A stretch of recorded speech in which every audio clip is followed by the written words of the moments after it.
बहुत समय पहले की बात है। एक छोटे से गांव बलदेवपुर में दो किसान रहते थे। एक का नाम था लखन और दूसरे का बिरजू। वे दोनों बचपन से दोस्त थे और उनके बीच गहरी दोस्ती थी। लखन थोड़ा गरीब लेकिन बहुत मेहनती और ईमानदार था। उसके पास एक छोटा सा खेत था जिस पर वह दिन भर मेहनत करके अपने परिवार का गुजर बसर करता था। वहीं दूसरी ओर बिरजू बहुत ही आलसी था, जो दिन भर अपने खेतों में खाट पे लेटा रहता और मेहनत वह तो उसके आसपास भी नहीं भटकती थी।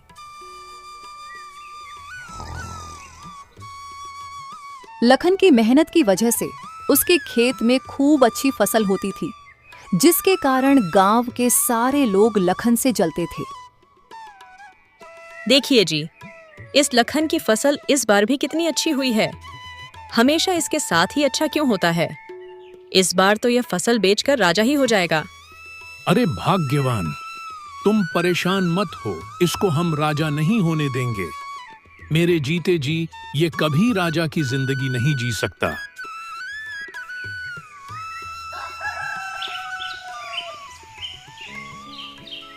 लखन सुबह उठता है और खेत के लिए निकल जाता है और अपनी फसल को देखकर बहुत खुश होता है। अब जाकर लखन की मेहनत सफल हो चुकी थी। अरे वाह, इस बार तो फसल बहुत अच्छी हुई है। लगता है इस बार अच्छी खासी कमाई हो जाएगी। फिर लखन वापस घर की ओर निकल पड़ता है। आज वह बहुत खुश था। अजी, क्या हुआ? आप इतना देर से क्यों आए हैं? इस बार हमारी फसल अच्छी तो हुई है ना? हाँ भाग्यवान, इस बार फसल तो बहुत अच्छी हुई है। कल कटाई भी करनी है, उसी की व्यवस्था कर रहा हूँ। लगता है इस बार अच्छा मुनाफा हो जाएगा। अजी, ये तो बहुत अच्छी बात है। इससे हमारा गुजर बसर भी ठीक से हो जाएगा और मुन्नी की शादी और पढ़ाई में भी हमारी कुछ मदद हो जाएगी। हाँ, तुम बिल्कुल सही बोल रही हो राधा। खाना लाओ, बहुत जोर से भूख लगी है।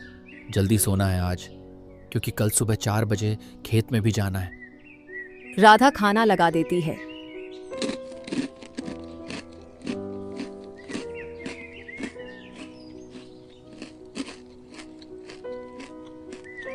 अरे राधा, ये समोसे कहाँ से लाई हो तुम? क्यों जी, क्या हुआ? अच्छे नहीं लगे क्या? अरे नहीं भाग्यवान, ये समोसे तो बहुत ही स्वादिष्ट है। ऐसा मन कर रहा है कि खाता ही रहूं। तुमने बनाए हैं क्या? हाँ जी, मैंने अपने हाथों से बनाए हैं। आपको अच्छे लग रहे हैं तो और ले आऊं क्या? और भी है? नहीं नहीं भाग्यवान, इतने काफी है। बाकी के सुबह खेत में खा लूंगा। अच्छा जी, ठीक है।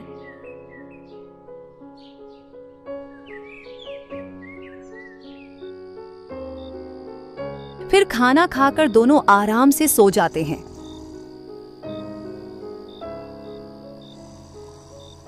जैसे ही सुबह के 4 बजते हैं तो अचानक से राधा की नींद खुल जाती है और राधा देखती है कि मौसम बहुत खराब हो गया है।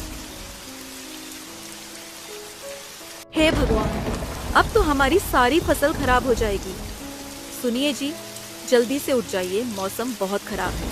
हमें जल्द से जल्द अपनी फसल के लिए कुछ व्यवस्था करनी पड़ेगी। हे भगवान, इतनी तेज बारिश। भाग्यवान, अगर ये बारिश ऐसे ही होती रही तो आज तो हमारी फसल नहीं बचेगी।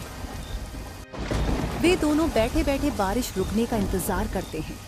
सुबह होते होते बारिश थम जाती है। भाग्यवान, अब बारिश तो रुक गई है।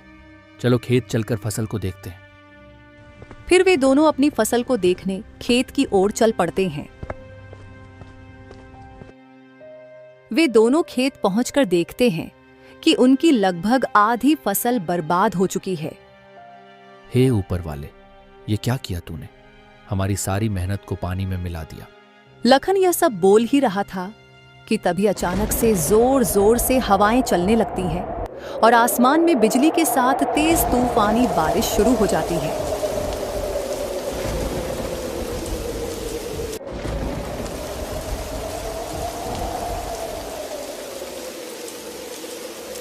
और देखते ही देखते लखन की सारी फसल उनकी आंखों के ही सामने बर्बाद हो जाती है।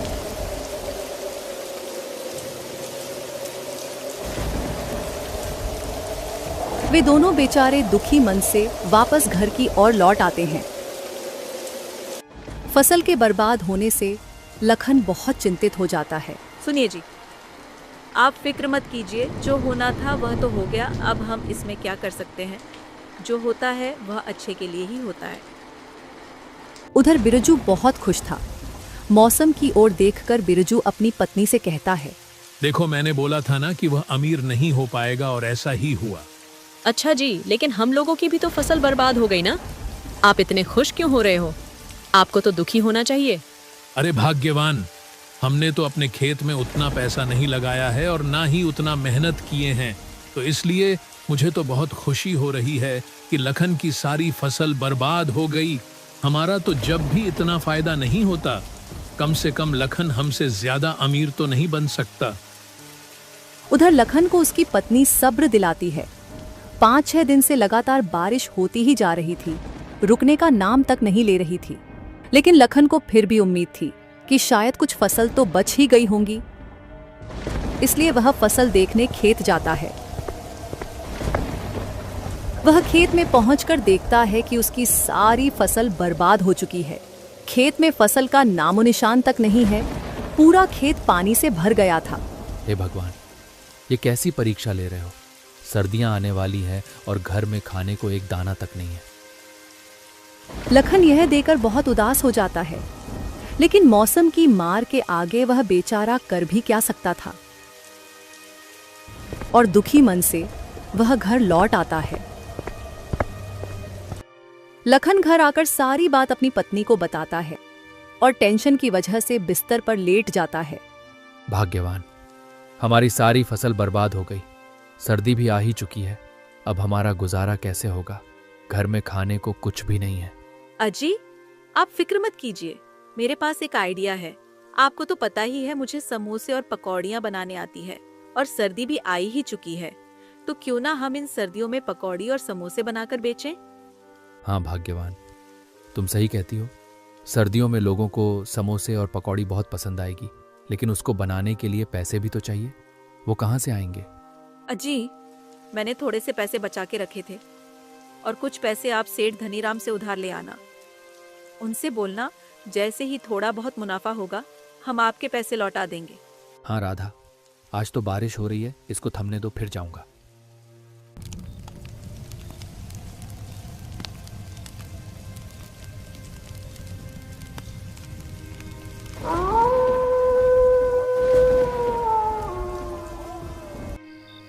फिर वे दोनों खाना खाकर सो जाते हैं और सुबह होते होते बारिश भी रुक जाती है।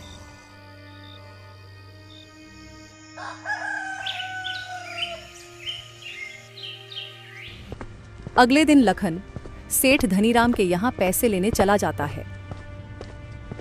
लखन सेठ के घर पहुंच जाता है। सेठ, जो स्वभाव से बहुत ही कठोर और निर्दयी था, अपने नौकरों पर चिल्ला रहा था। अरे लखन, आओ आओ, कैसे आना हुआ आज? अरे सेठ जी, वो कुछ पैसों की जरूरत थी, मिल जाते तो अच्छा होता। अरे लखन, क्यों नहीं, मैं यहाँ समाज सेवा के लिए ही तो बैठा हूँ। बताओ, कितने पैसे चाहिए? सेठ जी, ज्यादा नहीं, बस 10,000 रुपए चाहिए थे। अच्छा लखन, मैं तुमको पैसे तो दे दूंगा, लेकिन टाइम पर वापस नहीं दिए तो तुम्हारी जमीन पर कब्जा कर लूंगा। ठीक है सेठ जी, आप फिक्र मत करो, मैं आपको आपका पैसा समय पर वापस कर दूंगा। इतना कहकर लखन सेठ से पैसा लेकर घर आ जाता है। ये लो भाग्यवान, तुम्हारे कहने पर मैं सेठ से पैसे तो ले आया हूं, लेकिन उन्होंने अजीब सी शर्त रखी है कि अगर हमने उनका पैसा नहीं लौटाया तो वो हमारी जमीन पर कब्जा कर लेंगे। अजी, आप फिक्र मत कीजिए, अब देखो सर्दियां भी आ चुकी हैं तो हमारे समोसे और पकौड़ी बहुत बिकेंगे।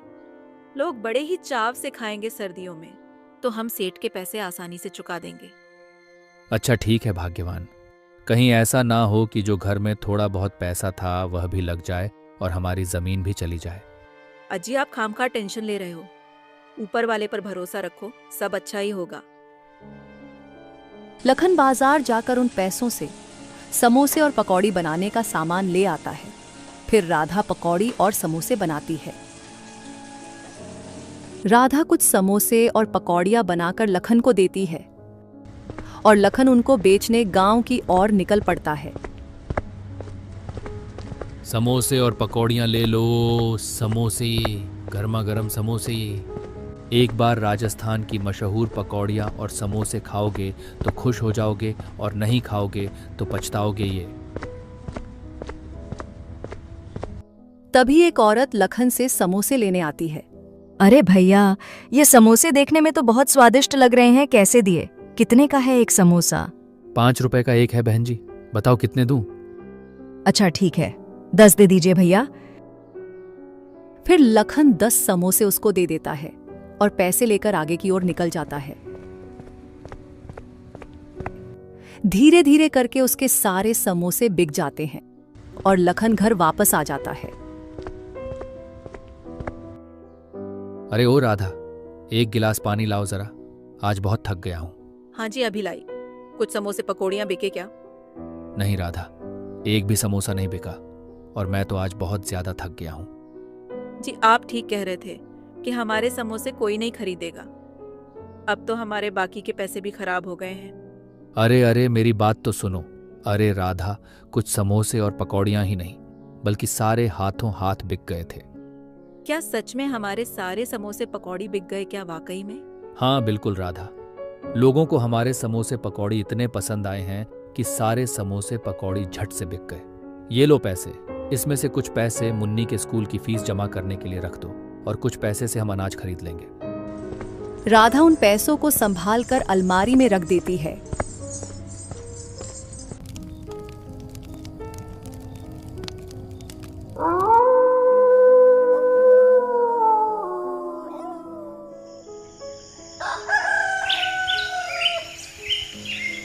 अगले दिन सुबह राधा और भी ज्यादा समोसे पकौड़ी बनाकर लखन को देती है और लखन उनको बेचने गांव की ओर निकल पड़ता है। समोसे और पकौड़ियाँ ले लो, समोसे, गर्मा गर्म समोसे। एक बार राजस्थान की मशहूर पकौड़ियाँ और समोसे खाओगे तो खुश हो जाओगे और नहीं खाओगे तो पछताओगे ये। समोसे और पकौड़ियाँ ले लो, समोसे, गर्मा गर्म समोसे। लखन ऐसे आवाज लगाते हुए जा ही रहा था कि तभी गांव का एक आदमी उसके पास आता है और कहता है, अरे ओ समोसे वाले भैया, हमने सुना है तुम्हारे समोसे और पकौड़ी बहुत स्वादिष्ट है। चलो 100 रुपए के समोसे और पकौड़ी मुझे दे दो, हम भी तो देखें कि तुम्हारे इन समोसे पकौड़ी में ऐसा क्या है। लखन उस आदमी को समोसे और पकौड़ी दे देता है और उससे पैसे लेकर आगे की ओर निकल जाता है। धीरे धीरे उसके सारे समोसे पकौड़ी बिक जाते हैं। जैसे ही शाम होती है, लखन घर आता है। सुनो राधा, हमारे समोसे पकौड़ी के तो पूरे बलदेवपुर में बहुत चर्चे हो रहे हैं। अब मेरे गांव में जाते ही सारे समोसे और पकौड़ी झट से बिक जाते हैं। राधा ये बात सुनकर बहुत खुश होती है। दिसंबर का महीना आ चुका था और सर्दियां भी अब अपने चरम पर थीं।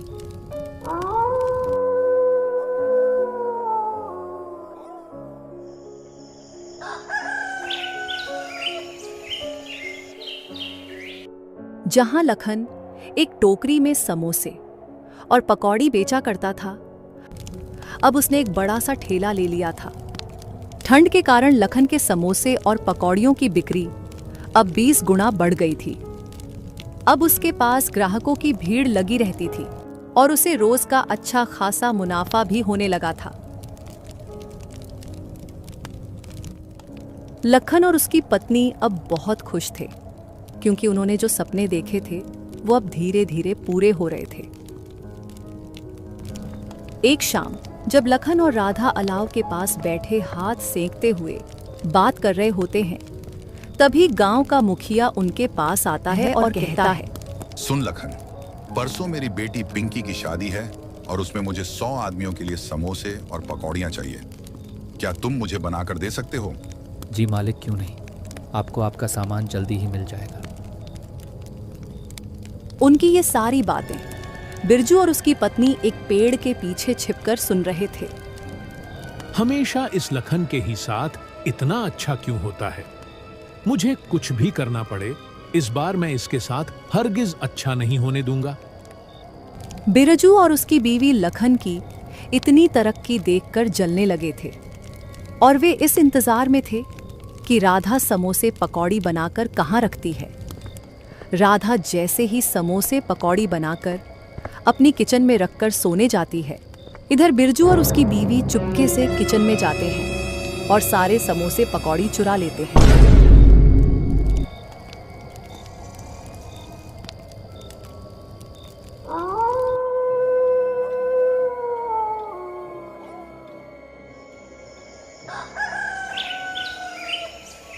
जैसे ही सुबह होती है, समोसे और पकौड़ी मुखिया के घर पहुंचाने थे तो राधा किचन में जाती है उसे।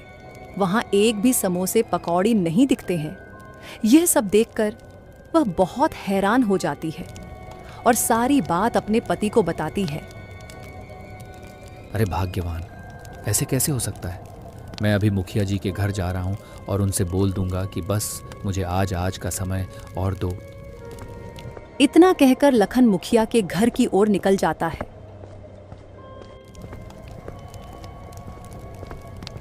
मुखिया जी, मेरे घर से किसी ने सारे समोसे और पकौड़ी चुरा लिए हैं।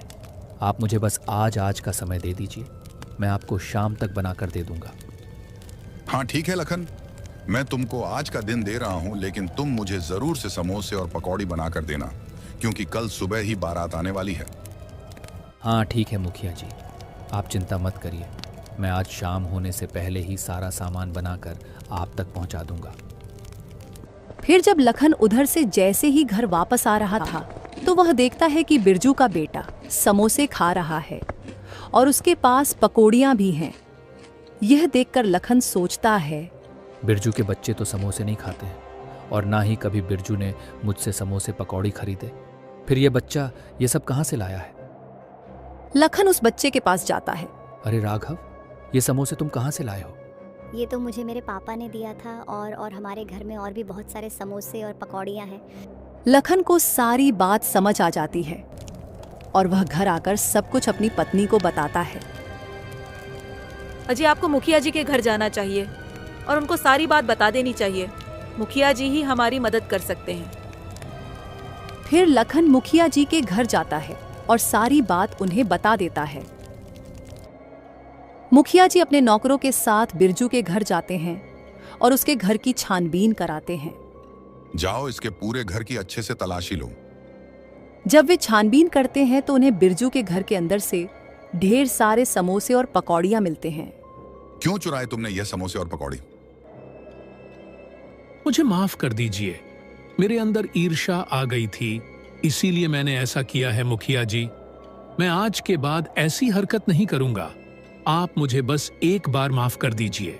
नहीं, ये माफ करने लायक काम नहीं है। अगर मैंने तुम्हें माफ कर दिया तो तुम फिर से ऐसा काम करोगे। मारो इसको। फिर सब मिलकर बिरजू की अच्छी धुलाई करते हैं। कमर तोड़ दी। इस प्रकार बिरजू को उसके किए की सजा मिल जाती है और लखन सेठ से लिया गया कर्ज भी चुका देता है और खुशी खुशी अपना जीवन व्यतीत करने लगता है। तो दोस्तों, हमें इस कहानी से यह सीख मिलती है कि जीवन में चाहे कितनी भी कठिनाइयां आ जाएं, लेकिन हमें हमारी मेहनत जारी रखनी चाहिए और किसी का बुरा नहीं सोचना चाहिए। कर भला तो हो भला।